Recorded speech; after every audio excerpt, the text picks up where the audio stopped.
நான் இன்னைக்கு வந்திருக்கேன். வாங்க வீடியோக்குள்ள போகலாம். பிக் பாஸ் சீசன் 7 ஸ்டார்ட் பண்ண போகிறாங்க. ஸோ இதில் கண்டஸ்டண்ட்டாக யாரெல்லாம் வரப்போகிறாங்க அப்படின்னு எல்லாருக்குமே எதிர்பார்ப்புகள் இருக்கும்.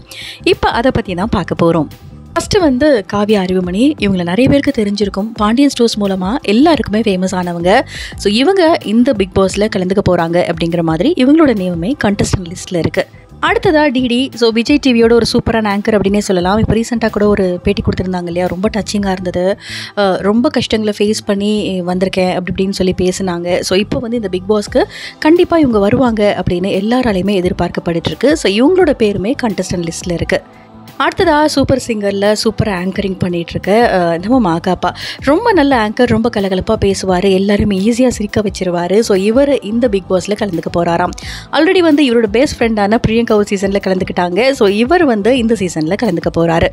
அடுத்ததாக வந்து ரவீனா தாஹா அதாவது மௌனராகம் சீரியல் மூலமாக ரொம்ப ஃபேமஸ் ஆனவங்க. ஸோ இவங்களை யாருக்கெல்லாம் ரொம்ப பிடிக்கும் அப்படிங்கிறத சொல்லுங்கள். அடுத்தது ஆக்டர் அப்பாஸை பற்றி நிறைய பேருக்கு தெரியும். இப்போ ரீசெண்டாக இந்த படத்துலையுமே அவர் நடிக்கல. ஆனால் ஒரு காலம் ரொம்ப சினி ஃபீல்டில் கொடிக்கட்டி பறந்தவர் அப்படின்னே சொல்லலாம். இப்போ ஒரு பிக் பாஸில் கலந்துக்கிட்டார் அப்படின்னா இது ஒரு நல்ல பிளாட்ஃபார்மாக அவருக்கு அமையும். அடுத்ததாக வந்து ஷிவாங்கி. சூப்பர் சிங்கர் மூலமாக எல்லாருமே கட்டி போட்டவங்க அப்படின்னே சொல்லலாம். ரொம்ப அழகாக பாடுவாங்க. குக் வித் கோமாளி மூலமாக எல்லாருக்குமே தெரிஞ்சிட்டாங்க. ஸோ இவங்க பிக் பாஸ் வீட்டுக்குள்ளே வரப்போகிறாங்க அப்படிங்கிற மாதிரி சொல்லிட்டு இருக்காங்க. ஸோ வெயிட் பண்ணி பார்க்கலாம்.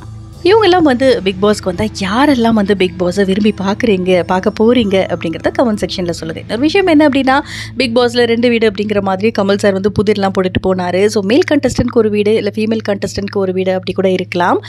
இன்னொரு விஷயம் என்ன அப்படின்னா வந்து பிக் பாஸ் ஹவுஸோட தீமும் ரொம்ப டிஃப்ரெண்ட்டாக இருக்கும் அப்படின்னு சொல்லியிருக்காங்க. டாஸ்க் எல்லாம் நம்ம எல்லாருமே எதிர்பார்க்காத அளவுக்கு அவ்வளோ சூப்பராக இருக்கும் அப்படின்னு சொல்லியிருக்காங்க.